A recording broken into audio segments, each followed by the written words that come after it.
అందరికీ వందనాలు. యోహాను సువార్త ఈరోజు వాక్య ధ్యానము నిమిత్తము యోహాను సువార్త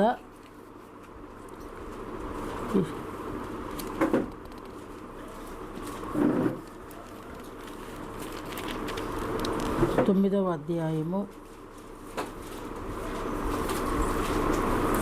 ధ్యానించుకుందాం. యోహాను సువార్త 9వ అధ్యాయము. అంతా వద్దమ్మా, నేను అక్కడక్కడ చదువుకుంటాను. ఈ యొక్క అధ్యాయంలో మనందరికీ తెలిసిన విషయమే, ఈ పుట్టి గుడ్డివాడైనటువంటి ఓ వ్యక్తిని ప్రభు స్వస్థపరిచేటువంటి సన్నివేశం ఈ అధ్యాయంలో మనం చూస్తున్నాం. నాకు దీనిలో బాగా నచ్చిన వాక్యం ఏంటంటే, దీన్ని చదువుతూ ఉన్నప్పుడు మొట్టమొదటి వచనంలో ఆయన మార్గమున పోచుండగా పుట్టు గుడ్డి అయిన ఒక మనుష్యుడు కనబడెను. ఇది నాకు చాలా నన్ను తట్టిన మాట. ఈ వాక్యం చెప్పాలని నన్ను తట్టిన మాట. ఒక మనుష్యుడు కనబడెను. ఒక మనుష్యుడు, పుట్టు గుడ్డి అయిన ఒక మనుష్యుడు యేసయ్యకు కనబడటం, అక్కడే తన జీవితంలో ఓ గొప్ప మిరకల్. అసలు యేసుకు అతని కళ్ళు వచ్చిన దానికంటే నన్ను ఆకర్షించింది ఏంటంటే, అతను చూడలేడు. ఎందుకంటే అతడు పుట్టి గుడ్డి. కొన్ని యేసు ఈ దారిన వస్తున్నాడని ఎవరైనా చెప్పారు అని అంటే, పర్ఫెక్ట్ వేలో ఉన్నాడో లేదో తెలీదు, తను చూడలేడు కాబట్టి. కానీ అతనున్న దారిలోకి మన దేవుడు వెళ్ళడం అనేది ఆశ్చర్యం కలిగించే విషయం. మనమున్న చోటికి మన ప్రభు రావడం, భక్తుడున్న చోటికి దేవుడు ఖచ్చితంగా దిగి వచ్చిన సందర్భాలు ఎన్నో మనం చూసాం. కేవలం స్టార్టింగ్ నుండి చూస్తే ఆదాముని కలుసుకోవటానికి మాత్రమే ఏదేను ఉంది, కానీ ఆ తర్వాత నుంచి ఏదేను లేదు. భక్తుడు ఎక్కడుంటే అక్కడికి దేవుడు దిగి వచ్చి అతనితో మాట్లాడిన సందర్భాలన్నీ కూడా మనం మలాకి వరకు చూస్తాము. అంటే ఇక్కడ కూడా ఏంటి అని అంటే, సాక్షాత్తు యేసుక్రీస్తు ప్రభువారు ఆ దారిన వెళుతున్నారనేది ఈ భక్తునికి తెలియదు. కానీ దేవుని క్రియలు ఇక్కడ ఉంది కదా, అక్కడ అడుగుతారు, శిష్యులు అడుగుతారు, ప్రభువా ఎందుకు ఇతను పుట్టి గురుడ్డిగా పుట్టాడు? ఇతను ఎవరు పాపం చేశారు? ప్రభు అంటున్న మాట, ఎవ్వరు పాపం చేయాల. దేవుని క్రియలు వీని యందు ప్రత్యక్షపరచబడుటకే. దేవుని క్రియలు వీని యందు మీరు చూచున్నట్లు ఇతడు గ్రుడ్డివారిగా ఏం చూడాలంట? గ్రుడ్డివారి కన్నులు తెరవడం అనేది కళ్ళున్న వాళ్ళు చూసి, అంటే వీళ్ళు చూస్తున్నటువంటి అంటాడు ఆ మాట కూడా. ఒక భక్తుడున్న చోటికి ప్రభు దిగి వచ్చేది ఎందుకు అని అంటే, భౌతికపరమైన స్వస్థత కాదు. అక్కడ ఆయన అడుగుతారు, ఎవరు నిన్ను స్వస్థపరిచారు అని అడిగినప్పుడు 11వ వచనంలో అంటాడు, వాడు యేసు అను ఒక మనుష్యుడు. పాపం ఎందుకనంటే అతను చూస్తలేదు. చూస్తే ఈయన మోషే అని, ఈయన అహరోన్ అని, ఈయన ఏలియా అని, ఈయన దావీదని, ఈయన యోసేపు అని గుర్తుపడతాడు. పోనీ ఎప్పుడన్నా ఇది తరచుగా వినే స్వరమా అని అంటే గుర్తించడానికి ఆ వెసులుబాటు కూడా అతనికి లేదు. కాబట్టి అసలు దేవుడు అనేది కూడా అతనికి తెలీదు. యేసు అనేటువంటి ఒక మనుషుడు బొర చేశాడు, రాశాడు. కానీ ఇక్కడ అద్భుతం ఏంటంటే, ఇతను అంటాడు, ఎన్నో వచ్చిన 11 వచ్చిన, నేను వెళ్ళి కడుగుకొని చూపు పొందితిని. నేను వెళ్ళి అక్కడ ఎవరన్నా సపోర్ట్ ఉన్నారా? ఏమండి, ఎవరన్నా సపోర్ట్ ఉన్నాడా? సీలోయమని కోనేటికెళ్ళి కడుక్కోమన్నాడు దేవుడు. కానీ ఇతను అంటున్నాడు, ఇతను ఇస్తున్న స్టేట్మెంట్ అంటే ఏంటంటే, యేసు అనే ఒక మనుష్యుడు నాకు నా కళ్ళ మీద ఆయన ఉమ్మి వేసి బురద చేసి ఆ బురద తీసి నా కళ్ళకి రాశాడు. నన్ను వెళ్ళి సీలోయమని కోనేటికెళ్ళి కడుక్కోమన్నాడు. నేను కడుగుకొని చూపు పొందితిని. అంతకు ముందేమో అంటే ఇంత పేరు, ఇంత ప్రఖ్యాతి ఆ యొక్క పట్టణాలలో ప్రభువుని గురించి ఉన్నప్పుడు ఇతని దృష్టికి ఆ చిన్న విశ్వాసపు మాట ఇతని చెవిని పడినట్లు లేదు అసలు. ఎందుకనంటే యేసు స్వస్థపరుస్తాడు అన్నప్పుడు ఇతను ఇక్కడే కొంత తన విశ్వాసాన్ని వ్యక్తపరుస్తాడు. కానీ అవి ఎక్కడ కూడా విన్నట్లేడు. ఆ తల్లిదండ్రులు కూడా ఇతన్ని ఎందుకు వాడుకుంటున్నారనంటే, ఎక్కడో ఒక చోట కూర్చోబెడితే ఎంతో కొంత, చాలా ఈ దినాలలో కూడా అంతే, ఫిజికల్లీ హ్యాండిక్యాప్డ్స్ ఎవరైనా ఉంటే తల్లిదండ్రులు ఆదాయ వస్తువుగా మారుస్తారు. ఇతడు నేను వెళ్ళి కడుగుకొని చూపు పొందితిని. ఈ మాట చాలా అద్భుతంగా నాకు అనిపిస్తుంది. ఆయన 4-3 సార్లు అంటాడు ఈ అధ్యాయంలో, నేను కడుగుకొని చూపు పొందితిని. యేసు అనే మనుష్యుడు నన్ను వెళ్ళి ఆ మాట వినటం అండి. ఇతను ఎవరు అని అంటే దారి తెలియనివాడు, సీలోయమను కోనేటి విలువ తెలియనివాడు. అంతేనా? విలువ తెలియనివాడు, యేసు ఎవరో తెలియనివాడు, ఆయన మాట విలువ తెలియనివాడు, ఆయన స్వస్థతను గురించి తెలియనివాడు. ఆ సీలోయమని కోనేట్లో మొదటిగా ఎవరు దిగితే వాళ్ళే స్వస్థత. కానీ ఇక్కడ ట్రెండ్ మారింది. ఇప్పుడు మొదటి స్వస్థత కోసం కాదు, నువ్వు వెళ్ళి అక్కడికి వెళ్ళి కడుక్కుంటేనే నీకు స్వస్థత. కానీ అతను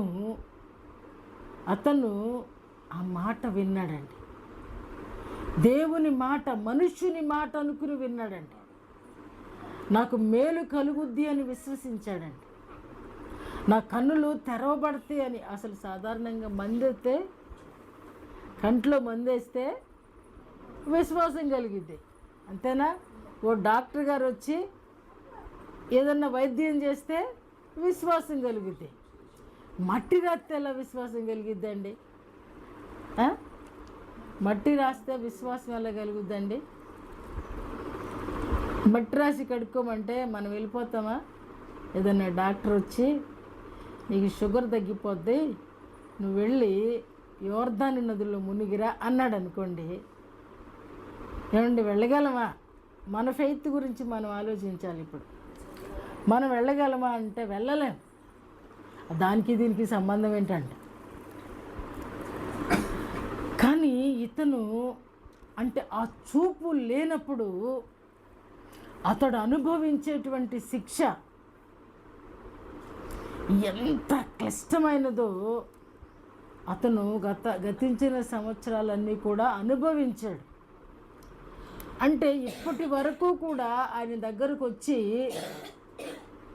ఏ డాక్టర్ కానీ ఇది కానీ ఆ వైద్యానికి సంబంధించినది ఏది కూడా అతని జీవితంలో జరగలేదు, ఆ సమీపానికి రాలేదు.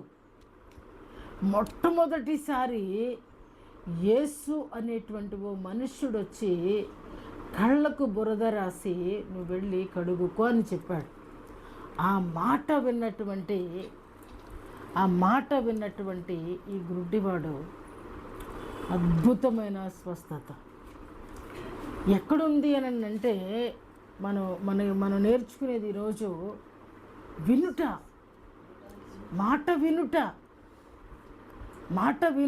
అది ఎలాంటి కఠినమైన మాట అయినా, ఎలాంటి దుఃఖం కలిగించే మాట అయినా, ఇందాకటి మనం చదువుకున్న అధ్యాయంలో కొన్ని అద్భుతమైనటువంటి మాటలు అక్కడ పొందుపరిచాడు.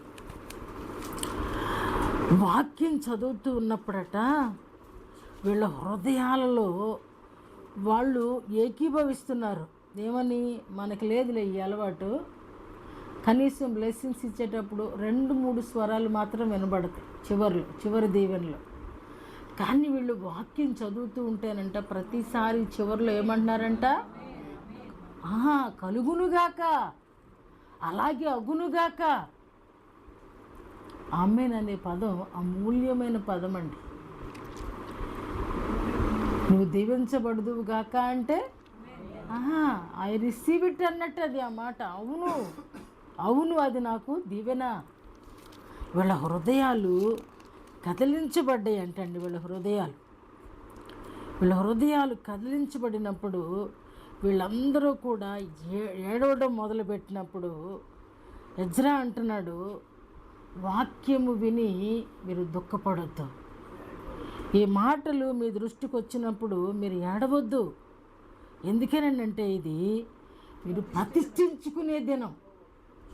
మిమ్మల్ని మీరు ఊరికే ఏడ్చి ఊరికే దుఃఖపడటం వల్ల వాక్యం మీలో క్రియ చేయదు. ఏడ్చేవాడు కాసేపు ఇప్పుడు నాకైనానండి, నేనైనా సరే వాక్యం చదువుకునేటప్పుడు అది బాగా నచ్చిందనుకోండి, దాన్ని బాగా ముద్దు పెట్టుకుని ఏడుస్తాం. తెల్లారు ఉంటుంది ఆ ఫీలింగు. కానీ ఇక్కడ ఎంత అర్థంగా చెప్తున్నాడు అంటే, ఏదైనా శాస్త్రే, అధికారే, దేవుని చేత పిలువబడినవాడే. ఆ సీలోయమని కోనేటికి కూడా అర్థం ఏంటండి? అద్భుతం కదా.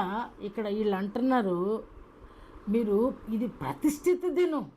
దాని అర్థం ఈ వాక్యం విన్న ప్రతివారు కూడా మిమ్మల్ని మీరు ఆ వాక్యాన్ని హత్తుకొని వాక్యానుసారంగా నడుచుకుంటామని మీరు ప్రతిష్ఠ చేయండి. ఒక విధంగా ప్రతిజ్ఞ చేయండి. అందుకొరకు మీరు ఆనందించాలి. ఆ వాక్యాన్ని రిసీవ్ చేసుకున్న తర్వాత మీరు పొందేటువంటి అద్భుతమైన స్వస్థతలైన, అద్భుతమైన ఆశీర్వాదమైన ఏదైనా సరే వాక్యానికి మనల్ని మనం ఏం చేయాలంటే అలా హత్తుకుపోవాలి. అంటే దాన్ని తీసుకుని నవ్వులి మింగేయాలి, జీర్ణమైపోవాలి. అంటే ఆ వాక్యం ఎప్పుడు కూడా మనల్ని విడిచిపెట్టి వెళ్ళిపోయే అవకాశం దానికి ఇవ్వకూడదు. కాబట్టి మీరు వాక్యాన్ని బట్టి నడుచుకునే పరిస్థితులు వచ్చినప్పుడు మీరు ఏడవవలసిన అవసరం లేదు. కాబట్టి మీరు లేవండి. ఎందుకంటే మీరున్న పరిస్థితులు ఎలా అంటే, మీరు సపరేట్గా వచ్చారు ఇంటి నుంచి, ఇల్లు లేవు అప్పటికి వాళ్ళకి. కాబట్టి మీరు సపరేట్గా దేవునితో గడపడానికి పర్ణశాల కట్టుకున్నారు. అది దేవునితో గడిపేటువంటి ప్లేస్. నువ్వు అక్కడి నుండి మొరపెడితే నీ విశ్వాసాన్ని బట్టి ఈ వాక్యాన్ని హత్తుకుంటున్నప్పుడు దేవుని కృపను పొందుకునేటువంటి అవకాశం ఉంది అక్కడ.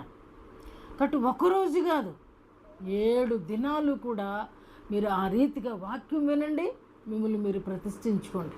వాక్యం వినండి, అద్భుతంగా మీరు భోజనం చేయండి. మీరు తింటమే కాదు, మీరు వండింది కూడా. ఆ మాట ఉంది కదా అక్కడ, పంపించుటకు లేని వారికి 12వ వచనమండి. నెహెమ్యాలో చెప్పండి. తినుటకు త్రాగుటకులు ఫలహారములు పంపించుటకును సంభ్రముగా ఉండుటకును ఎవరి ఇండ్లకు వారు వెళ్ళరు. కాబట్టి అది దేవుని వాక్యము విన్నప్పుడు ఆ జుర్రుకోవాలండి, జుర్రుకోవాలి. మా నాన్నగారికి పెరుగు ఇంత అన్నం పెట్టి అంత పెరిగేసి ఒక మామిడికాయ ఇచ్చామనుకోండి, సౌండ్ వచ్చేది వెనకాల. ఏంటిదండి? సౌండ్ వచ్చేది. ఎందుకు ఆయనకి అది ఆ కాంబినేషను ఇంత అన్నమే ఉండాలి, ఇంత పెరుగు ఉండాలి, ఒక మామిడికాయ ఉండాలి, చక్కది చీక్కుంటా చప్పడించుకుంటా జుర్రుకోవటం అంటాం అన్నమాట దాన్ని. అంటే ఆస్వాదించటం, హృదయపూర్వకంగా ఆరగించడం. ఇక్కడ వీళ్ళు అంటున్నారు వాక్యం అనేది ఆ రీతిగా ఆరగించాలి. ఆత్మీయ అర్థంలో మీరు విన్నదాన్ని, మీ దగ్గర ఉన్నదాన్ని ఇతరులకు కూడా పంచాలి. మీరు తిని, మీరు అరిగించుకుని, మీరు పరలోకం పోయి స్వార్థపరులుగా మీరు ఉండకూడదు. రక్షించబడిన ప్రతి వాడికి కూడా స్వార్థం అనేది ఉండకూడదు. మన స్వార్థ ప్రియులం కాదు, అతిథి ప్రియులంగా ఉండాలి. ఎప్పుడూ కూడా ఆతిథ్యం ఇచ్చేవారిగా ఉండాలి. అది ఆతిథ్యము అని అంటే మీరు వండి పెట్టమని నేను అంటల్లా. మీరు జుర్రుకున్నారే దేవుని వాక్యాన్ని, దాన్ని మీరు పంచిపెట్టమంటున్నా. అది కాబట్టి దాన్ని ఏమంటున్నారంటే పండుగ. నిన్న కూడా అన్నాం కదా, యూదావారికి అద్భుతమైన పండుగ దినం. అదేమిటి? ఉపవాసం. ఇక్కడేమో ఆల్రెడీ క్రొవ్వింది తెచ్చుకొని తినమంటున్నాడు మహానుభావుడు. అక్కడ అంటున్నారు మీరు ఫాస్టింగ్ ఉండటమే, మీరు ఉపవాసం ఉండటమే మీకు పండుగ దినం. అదే మీకు శ్రేష్టమైంది. ఆ ఉపవాసం మిమ్మల్ని ఎక్కడికి తీసుకెళ్తుందంటే సత్యములోనికి, సమాధానములోనికి మిమ్మలను. కొన్ని మాటలు మనకి అలాగా స్టాంప్ వేయబడిపోతాయి కదా, కొన్ని మర్చిపోలేం. ఇదే చేయమంటున్నాడు నెహెమ్యా. ఏం చేయమంటున్నాడు? నిన్న విన్నాం కదా, ఈ సత్యము సమాధానం గుర్తుంటాయి మనకి కదా, ఎందుకంటే కొంచెం అది నచ్చినట్టుంది కాబట్టి. నాకు కూడా అది అట్లా పడింది అనమాట, ప్రింట్ పడింది హృదయంలో, మర్చిపోము. అదే దీన్ని చెప్తున్నాడు ఈయన. మీరు ఆ విధంగా మీరు అలా చేయండి. ఈ పర్ణశాల ఎందుకు కట్టుకోమన్నానంటే అక్కడ చక్కగా దేవునితో గడపడానికి అనుకూలంగా, దేవునితో గడపటానికి ఏకాంతంగా, ఒక విధంగా చెప్పాలంటే చక్క చుట్టూరు పచ్చిక, వాటిని కూడా చాలా అద్భుతంగా చెప్పాడు. ఒలీవ కొమ్మలు, తర్వాత అడవి ఒలీవ కొమ్మ. ఏమండి, అది భలే కాంబినేషను. ఇంకెప్పుడన్నా చెప్తాను నేను దాని గురించి, అది ఆల్రెడీ చెప్పేశారు కాబట్టి దాంతో కట్టుకొని మీరు చక్కగా ప్రభుతో గడపండి. ఆ మొదటి దినము మొదలుకొని కడదినము వరకు అనుదినము ఎజ్రా దేవుని ధర్మశాస్త్ర గ్రంథమును చదివి వినిపించుచూ వచ్చాను. కాబట్టి ప్రతిరోజు కూడా ఆ పర్ణశాల ఆ టైంలోనే కాదు, మన జీవితాల్లో కూడా ప్రతిరోజు కూడా క్రైస్తవుడికి పండుగ దినమే. సండే మాత్రమే కాదండి, అన్ని దినాలు మనయే. ఎందుకని అంటే మొదటి దినము మన కోసం చేసిందే, ఆ రెండో దినాన్ని చేసింది మన కోసం చేసిందే. టోటల్గా 6 దినాలు చేసినవి కూడా మానవుని కొరకు చేసినవి కదండి.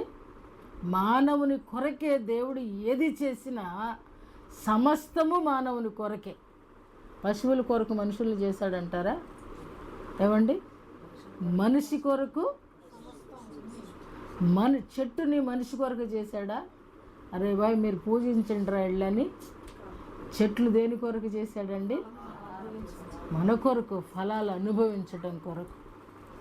కాబట్టి సృష్టిలో ఏది చేసినను దేవుడు ప్రేమతో, అత్యధికమైన ప్రేమతో మానవుని ప్రేమించి మానవుని కొరకు చేయబడినవే. మానవుడు ఎందుకొరకు చేయబడ్డాడంటే దేవుని కొరకు చేయబడ్డాడు. మానవుడు దేవుని కొరకు చేయబడ్డాడు. నిన్న రాత్రి ప్రేయర్ చేస్తూ ఉన్నప్పుడు ఒక వాక్యం జ్ఞాపకానికి వస్తుంది నాకు. ఆదికాండం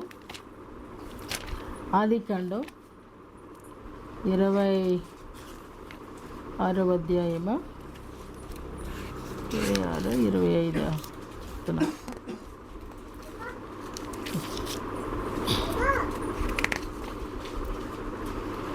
ఇస్సాకుని గురించి రాయబడి ఉంటుంది. 25వ అధ్యాయము 25వ అధ్యాయము 21వ వచనం అండి. ఇస్సాకు భార్య గొడ్రాలు గనుక అతడు ఆమె విషయమై యెహోవాను వేడుకొనెను. యెహోవా అతని ప్రార్థన వినెను కనుక అతని భార్యన రిబ్కా గర్భవతి అయ్యెను. తర్వాత వచ్చిన చూస్తే అలాగైతే ఆవిడంటుంది అనుకొని ఈ విషయమై యెహోవాను అడుగా వెళ్ళెను. చాలమ్మ, యెహోవాను అడుగా వెళ్ళెను. ఎవరితో చెప్పే విషయాలు వాళ్ళతో దేవుడు చెప్తాడు. ఇది నాకు అర్థమైన విషయం. తనతోనేమో తన భార్య, పర్లేదు నువ్వు ప్రార్థన చేసావు కదా, నీ భార్యను నేను జ్ఞాపకం చేసుకుంటానన్నాడు. కానీ తన భార్యతో కూడా దేవుడు మాట్లాడాలనుకున్నాడు. ఇద్దరు టపా టపా కుడి ప్రక్క ఒకడో ఎడం ప్రక్క ఒకడో ఈడ్చిదంతున్నారు తల్లిని కడుపులో ఉండి. మగపిల్లలు జాడించి తంతారు, వాళ్ళు లోపల తంతారు, బయట తంతారు. కాబట్టి అలాగా తంతూ ఉన్నప్పుడు ఈవిడ తాళలేక అప్పుడు వెళ్ళిందంట. ఆవిడకి ప్రెగ్నెంట్ కావాలి, బిడ్డ కావాలని ప్రార్థన చేసిందో లేదో నాకు తెలియదు, కానీ మొత్తానికి నా భార్య కన్సీవ్ అవ్వాలనేది మాత్రం భర్త ప్రార్థన చేశాడు. ఆ కడుపులో జాడించి తంతుంటే అప్పుడు ప్రార్థన చేస్తా వెళ్ళింది ఈవిడ. అయ్యా నేను ఇట్లయితే నేను బ్రతుకలేనయ్యా, ఇట్లయితే అమ్మో నేనెక్కడ తట్టుకుంటానయ్యా. కాబట్టి ఆవిడ ప్రార్థన చేసిందంట. అంటే దేవుడు కుటుంబంలో భార్యతో మాట్లాడే సన్నివేశాలు ఉన్నాయి, భర్తతో మాట్లాడే పరిస్థితులు ఉన్నాయి, బిడ్డలతో మాట్లాడే పరిస్థితులు కూడా దేవుడు సంకల్పము కలిగి ఉన్నాడు. అంటే కుటుంబంలో అందరితో మాట్లాడాలనుకుంటారు. మనోళ్ళు అంటారు, ఏమన్నా చెప్తారే ప్రార్థన చేయరంట. నువ్వు చేయి మమ్మీ, చాలే, నువ్వు చేస్తున్నావుగా. ఇదిగో ఇక్కడ ఇప్పుడు మనం చదువుతున్నటువంటి ఈ సందర్భం కూడా ఈ భక్తుడు అంటున్నాడు, భక్తుడు అనొచ్చు ఇప్పుడు. ఎందుకంటే మరి వీళ్ళందరూ కూడా ప్రార్థనా పరులు. ఇప్పటి వరకు నెహెమ్యాను చూసినా, ఎజ్రాను చూసినా, ఇక్కడ ఇస్సాకును చూసినా, వీళ్ళందరూ కూడా ప్రేయర్ వారియర్స్, భక్తుల కుటుంబాల నుండి వచ్చిన వాళ్ళు, భక్తి కలిగిన వాళ్ళు. నెహెమ్యాను అప్పుడు దాకా పాత్ర అందించేవాడుగా ఉన్నాడు, కానీ ఇక్కడ అధికారిగా మనకు కనపడతాడు. అయితే ఇక్కడ ఇతను అతి సామాన్యుడు, వీళ్ళందరికీ విభిన్నమైన వాడు ఇతను. ఎందుకంటే పాపం తన పని తను చేసుకోలేడు, తన దారిలో తను నడిచి వెళ్ళలేడు, ఓ విశ్వాసాన్ని నింపిన వాళ్ళు లేరు, ఇతను కొరకు ఆసరా కలిగిన వారు లేరు, ఇతనిని పట్టించుకున్నవారు కూడా లేరేమో. బహుశా పట్టించుకునేవాళ్ళు, తన గురించి చెప్పేవాళ్ళు ఉంటే ఆ తల్లిదండ్రులు కూడా ఒక మాట ఈజీగానే వేస్తారు. ఆడు వయసు వచ్చినోడు ఆడితో మాట్లాడుకోండి పోండి అన్నారు. సింపుల్. అంటే అతను వయసు వచ్చినవాడు, పుట్టిన దగ్గర నుంచి కూడా మరి కన్నులు లేని జీవితం ఎంతో కష్టం. ఏ అవయవం లేకపోతే అది కూడా కష్టమే. కాళ్ళు లేకపోతే ఆ కష్టం వేరు, చేతులు లేకపోతే ఆ కష్టం వేరు, చెవులు లేకపోతే ఆ కష్టం వేరు, ఏమంటే మాట రాకపోతే ఆ కష్టం వేరు. కానీ అన్ని కష్టాల కంటే అత్యధికమైన కష్టం ఏంటంటే కళ్ళు, నా దృష్టిలో. కానీ ఈరోజు దేవుడు చెప్పినటువంటి మాట, అతని కన్నులే లేవు కానీ చెవులు బాగా పనిచేస్తాయి కదండి. అతని చెవులు బాగా పనిచేస్తాయి. ఆ స్వరాన్ని బట్టి ఎవరైతే నాకేంటి, ఆయన మనిషి అయితే ఏంటి, దేవుడైతే ఏంటి, ఇంకొకరైతే ఏంటి, నా మేలు కొరకు ఒక మాట చెప్పాడు కాబట్టి నేను వెళ్ళి ఆ పని చేస్తానని చెప్పి పాపం ఎవరెవరు సహాయం తీసుకుని వెళ్ళాడో కానీ పంపబడిన వాడిని గౌరవించాడు. దాని అర్థం అదేనా? శిలోయమను మాటకు ఇందాక చెప్పారు కదా, ఆ పంపింది ఎవరండి? పంపాల్సిన చోటకు పంపాడు అని తెలుసు కాబట్టి ఇక్కడ నేను వెళ్ళి కడుగుకొని చూపు పొంది తిని. ఎంతో అద్భుతం. అంటే మట్టిలో స్వస్థత ఉందా, మాటలో స్వస్థత ఉందా అని చూస్తే దేవుని మాట. మట్టిలో స్వస్థత అయితే మనకి ఇంకేముంది, మనం మట్టే కదా, ప్రతిదీ కూడా మట్టి కూడా మందులాగా అమ్మడం జరిగేది కదా. కాబట్టి ఇక్కడ దేవుని మాట వినడం అనేది శ్రేష్టము. దేవుని మాటలో ఎంత అద్భుతమైన స్వస్థత ఈ కుమారుడు పొందుకున్నాడో మనం గమనించినప్పుడు మన జీవితాలలో ఎన్ని మారులు ఆయన మాటను గౌరవిస్తున్నాం, ఎన్ని మారులు బైబిల్ మాటలను మనం గౌరవిస్తున్నాం, ఎన్ని మారులు ఆయన కళ్ళను కానీ సేవకుల మాటలను కానీ గౌరవిస్తున్నాం. అది చూస్తే శిష్యులకు కూడా చాలా ఆశ్చర్యమైపోయింది. అక్కడ ఉన్నటువంటి పనికి మాలిన పరిసయ్యులకు కూడా అదొక పెద్ద వాళ్ళకి వాళ్ళు ఏముంది, వాళ్ళు భక్తిహీనులే కాబట్టి వాళ్ళు అంటున్నారు, పరిసయ్యులు అంటున్నారు ప్రభువుని చూసి 35వ వచనం, పరిసయ్యులు వారిని వెలివేసిరని యేసు విని వానిని కనుగొని, అంటే నిజంగా దేవుడు స్వస్థపరిస్తే అరే అప్పుడు దాకానేమో చూపు లేకపోయినప్పుడు సంతోషం. మనుషులు అనబడేవారు ఒక వ్యక్తి సఫరింగ్లో ఉంటే సంతోషం. వీడు భక్తిహీనుడు కాబట్టి పరిసయ్యుడు అనేవాడు. అందుకనే నాకు ఈ పరిసయ్యుల నీతన్నా శాస్త్రుల నీతన్నా పరమాసహ్యం. ఎందుకనంటే వాళ్ళు ఎంతసేపు కూడా పై పోతల కోసమే చూస్తారు కానీ, అందుకే ప్రభు కూడా అన్నాడు, ఒరే సున్నం కొట్టిన సమాధులు వీరు అన్నాడు. సమాధులు వీరు అజితేంద్రియంతో నింపబడిన వారు. చాలామంది విమర్శకులు, ఈరోజు క్రైస్తవులు కూడా సంఘాల విమర్శ ఎక్కువైపోయింది. మా సంఘం సంఘంలో ఏమి ఉండదండి, సంఘంలో ఏమి లేదు. ఉన్నదంతా కూడా వాక్యములో, దేవుని మాటలో, దేవుని నోటిలో ఉంది. సేవకుడు ఆఫ్టర్ ఆల్ అండి, ఆయన కనికరిస్తే గేటు దాడుతాడు, ఆయన కనికరం లోపిస్తే గేటు బయటే త్రోసివేయబడతాడు. సేవకులు పరలోకంలోకి వెళ్ళడం చాలా కష్టమైపోద్ది అనిపిస్తుంది ఒక్కొక్కసారి. నా పరిస్థితి ఏమవుతుందో అని భయం వేస్తూ ఉంటుంది ఒక్కొక్కసారి. ఎందుకంటే అంటాడు కదా, నీకు అధిక జ్ఞానము చేత, వెర్రివాడా సౌలా, నీ అధిక జ్ఞానము చేత నీవు వెర్రివాడివైపోయావు అంటాడు. ఎందుకనంటే కూలంకుషంగా ప్రభువుని ఎరిగి తెలుసుకున్నటువంటి సౌలు బోధనలు ఎవరికి నచ్చవు. అతడు ఇంకా సౌలుగానే చూస్తారు కానీ అతడు మారిన మనిషిగా లోకం గుర్తించదండి. గ్రుడ్డివారిగా ఉన్నప్పుడు ఇతను పట్టించుకున్న నాదుడు లేడు కానీ ఇతడు స్వస్థ చిత్తుడైన తర్వాత ఎవరు వచ్చారండి వాళ్ళ దగ్గరికి? విమర్శకులు వచ్చారు.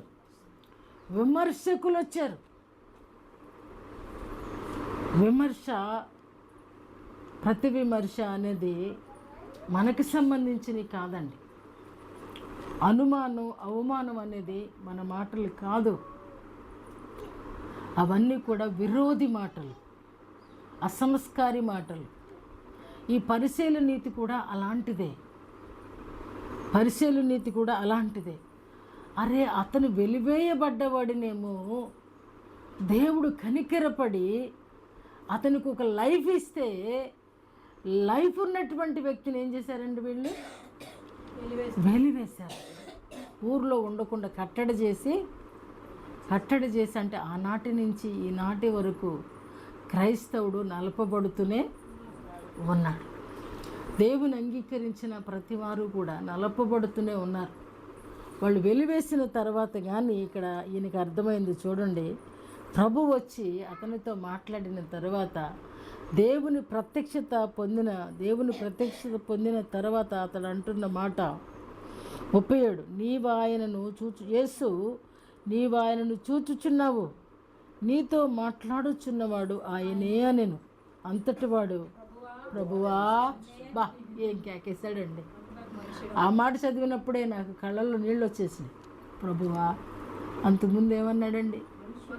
యేసు అనే ఒక మనుష్యుడు. ప్రభు అని తెలిసిన తర్వాత ఆ ప్రభువా అని కాదు, యేసు అని తెలుసు. కానీ ఇతని పిలుపులో ప్రభువా అంటున్నాడు. ఎంత తేడా ఉందండి. ప్రభువు ఆయన గొప్పవాడు. అంత అద్భుతం అండి. నిజంగా హృదయాలు తెరవబడిన, కన్నులు తెరవబడిన ప్రతివారు కూడా యేసుగా కాదండి మనం చూసేది, ఆయనను ప్రభువుగా చూడాలి. అంటే ప్రభువు అనేది గౌరవ సూచకం. యేసు అనేది ఆయన నామం. ప్రభువు అనేది నువ్వు గుర్తిస్తే అట్లా మాట్లాడతావు. తోమ కూడా అంటాడు కదా ఆ మాట, నా ప్రభువా నా దేవా.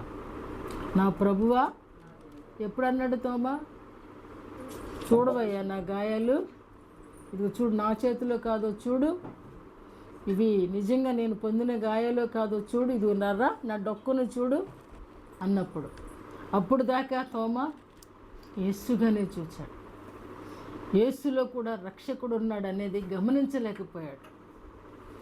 కాబట్టి నా ప్రభువా, ఇతడు నిజంగా అద్భుతంగా నాకు అనిపిస్తుంది, అయ్యా నేను విశ్వసించుచున్నానని చెప్పి ఆయనకు మ్రొక్కాను. అంతకుముందు ఎప్పుడన్నా చూశాడా ఆయనకి మ్రొక్కడం? అంతకుముందు ఎప్పుడన్నా ఈయన విన్నాడా ఆయనకి మ్రొక్కడం? ఆయనకి మ్రొక్కాలనే తెలిసిందా? ఇప్పుడు యేసులో ఒక మనిషిని చూసినటువంటి వ్యక్తి దేవునిని చూస్తున్నాడు. దేవునికే కదండి మనం మ్రొక్కేది, మనుషులకు మ్రొక్కుతామా? దేవునిగా గుర్తించాడండి, దేవునిగా గుర్తించాడు. అంటే ఈరోజు నేను చెప్పుచున్న మాట ఏమిటి అని అంటే, దేవుని మహిమపరిచేవాడు, దేవునికి ఆధిపత్యం ఇచ్చేవాడు, దేవునిని ఘనపరిచేవాడు ఆయనను ప్రభువుగా గుర్తిస్తాం. ప్రభువుగా గుర్తించిన ప్రతిసారి కూడా ఆయనకి ఇవ్వవలసినటువంటి ఘనతలోను, ఆయనకి ఇవ్వవలసినటువంటి హానర్లోను ఏమీ తక్కువ చేయలేం. అంటే ఎలాగండి దేవుడికి కుర్చీ వేసి కూర్చోబెడతామా? దేవుడిని ఘనపరచడం అంటే ఆయనకి ఒక మంచి షాల్ తెద్దామా, గోల్డ్ జరీ షాల్ తెద్దామా అని చాలాసార్లు అనిపిస్తుంది. ఎలా ఘనపరచాలి? దేవుణ్ణి మహిమపరచాలంటే, ఆయనలో ప్రభువుని మనం గుర్తించాలంటే అది ఎలా సాధ్యమండి అని ఆలోచన చేస్తే గాన వాక్యం ఏం చెప్తుందో ఆ వాక్యాన్ని పూర్తిగా గైకొనడం దేవునిని మహిమపరచడం, ఆ వాక్యాన్ని పూర్తిగా అనుసరించడం దేవునిని ఘనపరచడం. అర్థమవుతుందండి? దేవుని మాట, దేవుని క్రమము, దేవుని లేఖనము. ఇప్పుడు అప్పటి వరకు కూడా వాళ్ళు 70 సంవత్సరాలు బబులోనులో ఉన్నప్పుడు ధర్మశాస్త్రం కొదువైపోయింది, దేవుని వాక్యం కొదువైపోయింది, దేవుని చర్చికి వెళ్ళడానికి వాళ్ళకి అవకాశం అనేది లేకపోయింది. కొరతలో ఏం తెలుసుద్దంటే విలువ. కొరతలో ఏం తెలుసుద్దండి? విలువ తెలుసుద్ది. ఏది తక్కువైపోతే అది లేనప్పుడు దాని విలువ తెలుస్తుంది. బంగారం విలువ ఇప్పుడు తెలుస్తుంది. అయ్యో గతంలో కొనుక్కుని ఉంటే ఎంత బాగుండేది, ఎన్ని లక్షలో విలువ తెలుస్తుందా? కాబట్టి మనకి ఏది కొరతగా ఉంటుందో, వీళ్ళు 70 సంవత్సరాలు ఏడుస్తారు కదా వాళ్ళు. చాలాసార్లు చెప్పాను నేను, ఎక్కడ కూర్చుని ఏడుస్తారు? వాళ్ళు వేణాలు తెచ్చి చెట్టుకి తగిలిచ్చి ఈ బబులోనులో సియోనుని గురించి పాడమంటున్నారని ఏడుస్తారు. అంటే కొరత. ప్రభువు విలువ అక్కడ తెలుస్తుంది, ప్రభువు ప్రేమను కోల్పోయిన పరిస్థితి తెలుస్తుంది. వాళ్ళు బబులోనులో ఉన్నా సరే, వాళ్ళకి బానిసత్వంలో ఉన్నా సరే, వాళ్ళు రోజు ఈ ఫరోలాగా కఠినంగా అక్కడ లేదు బానిసత్వం, మనం చదువుకుంటూ వచ్చాం.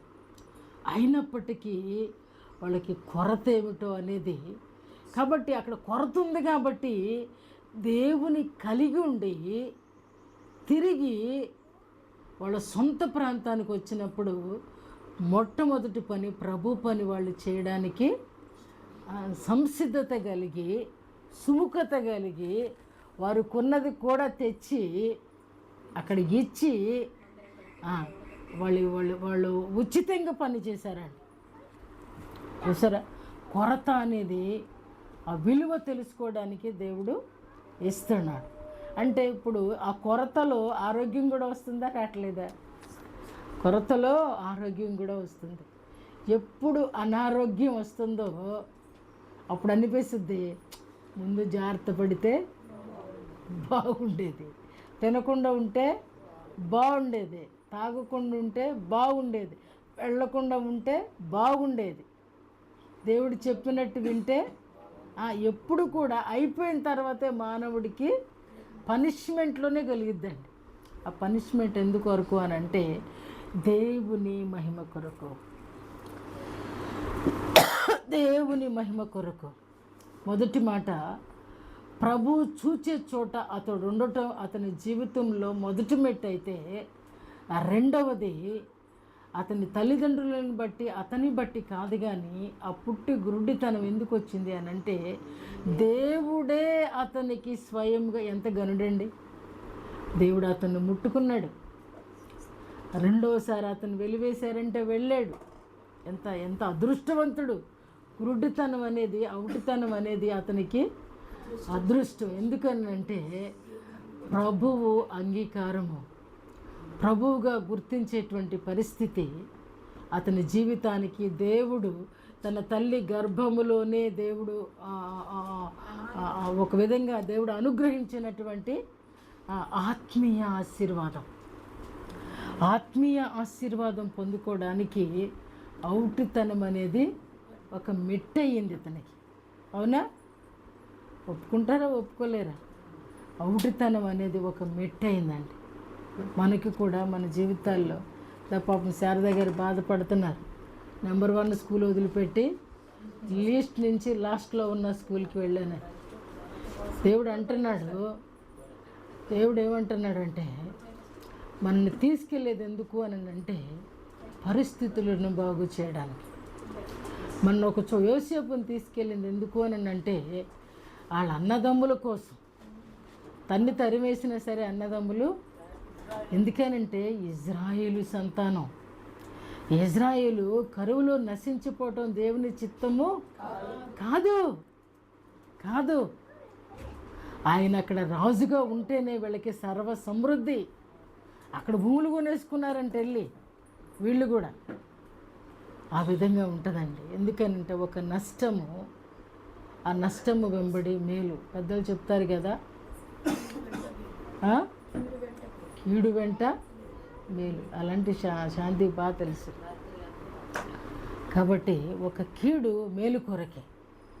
ఇతని శారీరక సంబంధమైనటువంటి రుగ్మత తన ఆత్మీయ నేత్రములు తెరిచింది.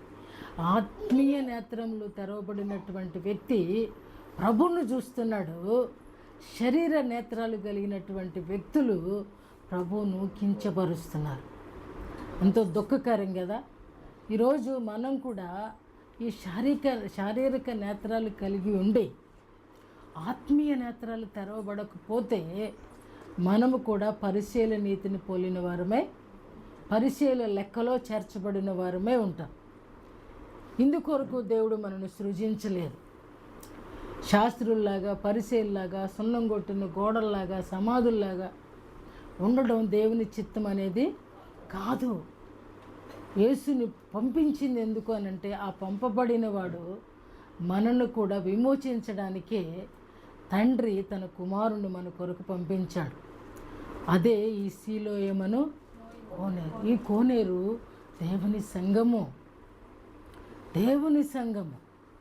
అక్కడ వచ్చిన ప్రతివాడు కూడా రక్షణ పొందాలనేది దేవుని అభీష్టము. అందుకనే యోగ్యత ఉన్నా లేకున్నా ఓ వ్యక్తిని నిలబెట్టుకుని దేవుడు సంఘాన్ని స్థాపించేది. సంఘానికి చాలామంది విమర్శకులకు నేను చెప్పేది ఏంటి అంటే, లేడీస్ మాట్లాడకూడదు డిబేట్లు, లేడీస్ ఈ సంఘం నడపకూడదు డిబేట్లు.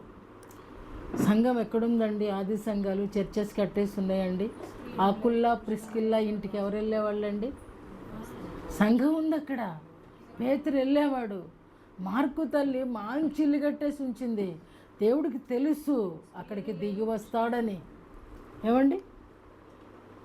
శీల, పౌలు శీల ఉన్నారు కదా. ఈ యొక్క సేవా దృక్పథం అంతా కూడా తిమోతి ఇంట్లో జరిగినాయండి. మన పేరెంట్ లూదియా ఇంట్లో ఇలాగా దేవుడు తన పరిచర్యను, ఆది సంఘమును ఇళ్లలోనేనండి పరిచర్యలు, సంఘాలు స్థాపించబడాల, చర్చెస్ లేవు. రాను దేవుడు కరుణించి కటాక్షించి సమాజ మందిరములుగా ఉన్నవి మందిరములుగా మార్చబడ్డాయి. కాబట్టి దేవుడు మనకిచ్చినటువంటి ఈ ఆధిపత్యంలో మనల్ని పిలిచినవాడు ఎందుకు పిలిచాడు అని అంటే, మనల్ని పంపించడానికి. ఎక్కడికి? యేసు చేతిలోనికి పంపించడానికి. ఆయన చేతిలో పడిన ప్రతి వాడు కూడా తప్పకుండా రక్షించబడాలనే సదుద్దేశంతో మన తండ్రి తన కుమారుణ్ణి మన కొరకు ఈ లోకానికి పంపించాడు. ఆ పంపబడిన వాడిని మనం కూడా స్వీకరిస్తే అది ఇదిగో ఈ భక్తుడిలాగా అది శారీరక గురుడితనమైన, మానసిక గురుడితనమైన, ఆధ్యాత్మిక గురుడితనమైన విడుదల మనలోనే ఉంది. ఆ మాట మనలో ఎందుకు ఉందంటే, మాట విన్న ప్రతివాడు కూడా జీవాన్ని పొందుకుంటాడు. మాట విన్న ప్రతివాడు కూడా దేవుడు అనుగ్రహించే రక్షణను పొందుకుంటాడు. మాట వినుట శ్రేష్టము. అందుకనే ఆయన చెప్పాడు, యేసు అని ఒక మనుష్యుడు బురద చేసి నా కన్నులను కడుక్కోమన్నాడు. నేను వెళ్ళి కడుగుకొని చూపు పొందితని. అవునండి, దేవుని మాటలో ఎంత మంచి దాగుందో. వెళితే కానీ, వింటే కానీ, వెళితే కానీ, వింటే కానీ, అది అర్థం చేసుకుంటే కానీ, ఆ మాటకు లోబడితే కానీ అప్పుడు మనకు కూడా అర్థమవుతుంది. ఆ లోతులోకి దిగనంత వరకు కూడా గట్టునున్న వాడికి లోతు తెలియదు. కాబట్టి యేసు చూపించేటువంటి, అందుకని మాసిలమణయ్య గారు చక్క అద్భుతమైన వచనం రాశారు కదా, లోతైన జలములలో లోటున వినబడు స్వరం. నువ్వు ఎంత లోతులో ఆయనకి దిగి వెళ్తావో, నీకు ఏది లోటైందో ఆ మాటలైనా ఎంత అద్భుతమైన అనుభవం కదా. ఆయనతో నువ్వు ఎంతగా దిగి వెళ్ళిపోతావో, ఆయనతో పాటు ఎంత దూరము నువ్వు ప్రయాణం చేస్తావో, నీ లోటులు, నీ పాటులు అన్నీ కూడా దేవుడు సరిచేస్తాడు. ఆయన సవరించే దేవుడు అండి. ఆయన మన కొరకు వచ్చిన దేవుడు. భక్తుడు ఎక్కడుంటే ప్రభువు అక్కడ, మోషే ఎక్కడుంటే అక్కడికి దిగి వచ్చాడు. ఏలియా ఎక్కడుంటే అక్కడికి దిగి వచ్చాడు. ఇజ్రాయేలు జనాంగం ఎక్కడుంటే అక్కడొచ్చాడు.